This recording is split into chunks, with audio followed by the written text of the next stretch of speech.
Salut à tous et bienvenue sur Jean-Mi. Aujourd'hui on va parler de Death Road All Star. Death Road All Star est un jeu de Jacek Ludzki, il est illustré par Mariusz Schulz. J'espère que je n'ai pas trop écorché leur nom. C'est un jeu pour 2 à 4 joueurs, des durées de partie de 45 à 90 minutes à partir de 14 ans. Le jeu est actuellement en financement participatif sur Kickstarter, il va être édité par les Knights of Unity.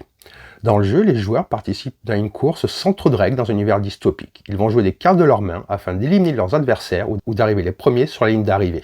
Allez, on va voir comment ça se passe. Et on se retrouve avec le matériel. Donc là, ce que je vais faire, c'est que je vais vous faire une présentation des grandes mécaniques du jeu, de comment il fonctionne dans les grandes lignes, sans rentrer dans le détail des règles, et vous dire ce que j'en ai pensé.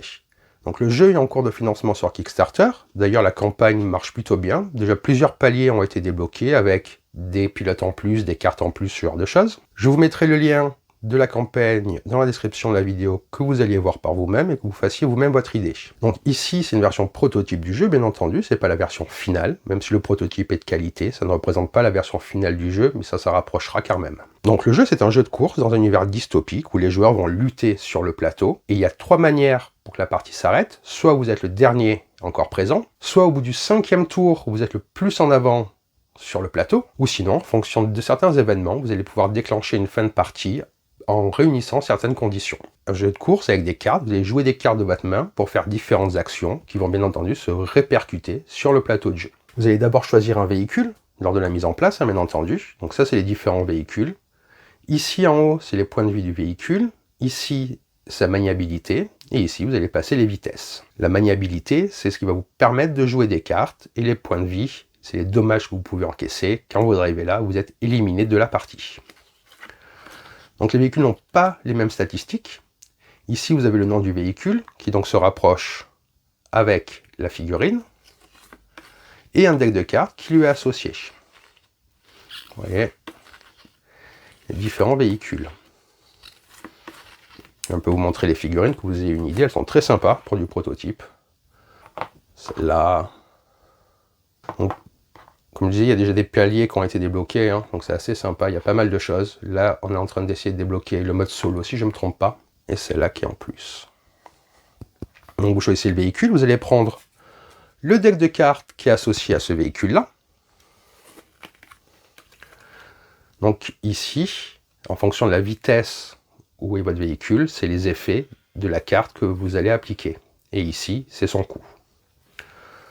Donc il y a les armements, les déplacements, ce genre de choses qui dépendent du véhicule que vous avez choisi. Regardez un autre deck de cartes, que vous ayez une idée.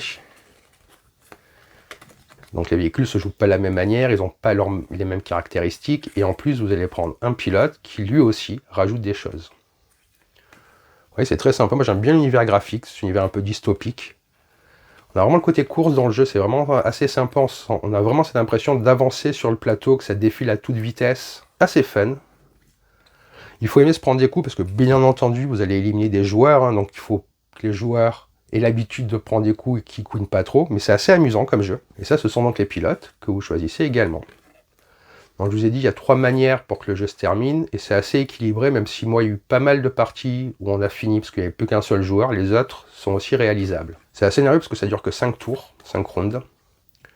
Donc ça, ce sont les capacités des différents pilotes qui sont bien entendu différentes. Une fois que les joueurs ont choisi leur véhicule, leur pilote, donc ils ont déjà un deck de cartes, on va aller prendre des armes en plus. Il y a 3 decks d'armes, et chaque joueur va prendre 2 cartes dans chaque deck. Les cartes sont identifiées comme ça, il y a 3 decks pour 3 types de cartes, les cartes de devant, les cartes du milieu et les cartes de derrière pour attaquer.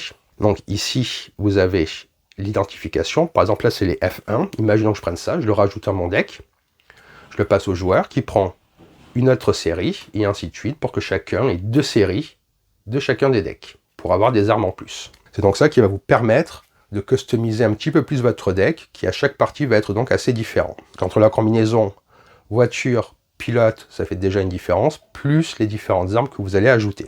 Ici, ce sont les cartes événements que vous allez mettre au-dessus, et ces différents événements que vous tirez à chaque fin de tour, et qui vont modifier le plateau, ou qui vont vous amener des conditions de course différentes. Vous voyez, c'est que des trucs assez sympas. Il peut y avoir des moments où la route va se fermer, ce genre de choses, c'est assez sympa, ça va être plus dur de tourner, surface, avec de l'huile.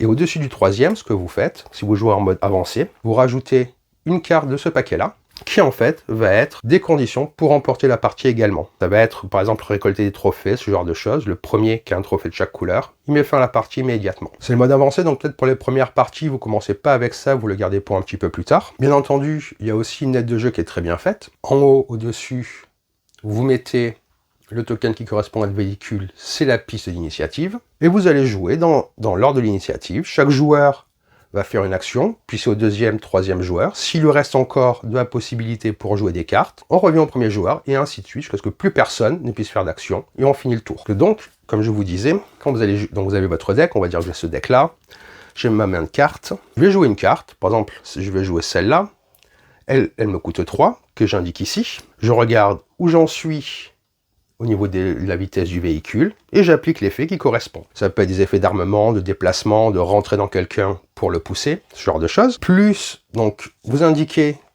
vous descendez votre token ici, donc, on va prendre celui-là, maintenant je suis à 7, ça m'a coûté 3, je descends, c'est au deuxième joueur, et quand ça revient à moi, vu que j'ai encore de la capacité, je peux jouer des cartes. Et ce qui est assez rigolo, c'est que vous pouvez, imaginons que je vais jouer une carte qui coûte 5 ou 6, je vais descendre au plus bas, je vais descendre en dessous de 1, c'est possible du coup, mais je vais avoir des petits ennuis, des tokens qui vont venir, qui vont faire que soit mon véhicule fait une embardée, ce genre de choses, donc on va aussi gérer ça. Est-ce que ça vaut le coup de jouer une carte qui coûte plus cher, quitte à avoir des dommages derrière, mais des fois ça vaut le coup dans la partie. Une fois que plus personne n'a la possibilité de jouer des cartes, ou que tout le monde passe, on finit le tour, on révèle l'event pour le prochain tour, et on regarde, et on l'applique. Et si vous n'avez pas assez de manœuvre, vous allez piocher une carte skid. Car skid, c'est des cartes qui vont vous embêter parce que vous avez mal manœuvré votre voiture ou un petit peu trop. Donc vous piochez une carte de ce deck-là qui vous indique ce qui va se passer. Si vous prenez des dommages, si vous faites une embardée, ce genre de choses. Donc il y a tout ce petit côté de gestion de son véhicule qui est aussi très bien pensé. Donc là-bas, ce sont les différents tokens que vous allez prendre en fonction des événements qui vont se passer, si votre véhicule est percuté ou si vous descendez trop bas sur le handling. Ça, je ne vous l'ai pas montré, c'est... Il se peut que par moment, les routes se ferment, et donc vous mettez ça pour l'indiquer, pour rétrécir la route. C'est aussi très sympa. Donc il y a plein d'événements qui vont arriver au fur et à mesure de la course. Donc vous avez, comme je vous disais, vous avez votre deck en fonction du véhicule, plus les armes que vous avez pris.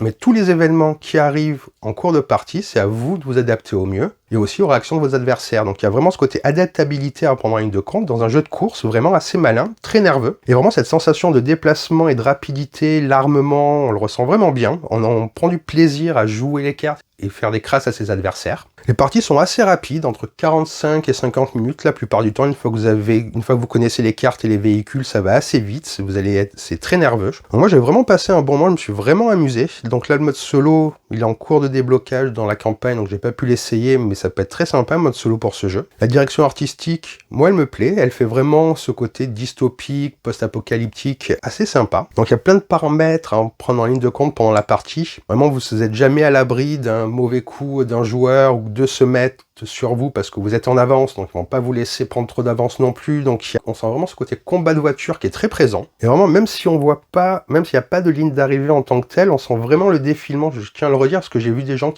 qui pensaient que peut-être c'était bizarre qu'il n'y ait pas de ligne d'arrivée ou quoi, mais on sent vraiment sa voiture qui roule et qui roule vite. Après, en fonction bien entendu de ce qui arrive sur la route, ça va rouler plus ou moins vite. Donc voilà pour cette vidéo de présentation de Death Road All Star, un jeu de course vraiment sympa. J'espère que cette vidéo vous a plu. Si elle vous a plu, n'hésitez pas à laisser un commentaire et à vous abonner à la chaîne. Sur ce, je vous dis bonne partie et bon jeu!